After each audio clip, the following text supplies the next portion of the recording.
Hi, welcome to Richard Gabili YouTube channel, and for today's tutorial, I will be teaching you on how to turn on and off duck disappeared sound in voiceover on iPhone X. But first, kindly subscribe to this channel and don't forget to hit the subscribe button and the bell to notify you for the new updates. And let's start.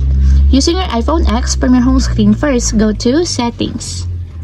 Then into Settings, scroll down and find the Accessibility, then tap. Then in the Accessibility, go to Vision section and then tap the voiceover. Then in the voiceover, scroll down and then tap the audio. Then after that, in the audio, tap the sound and have text.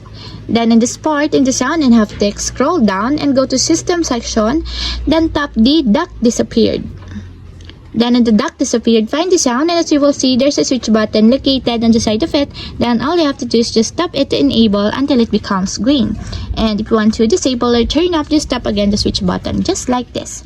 And that's it, we have successfully turned on and off duck disappeared sound in voiceover on iPhone X.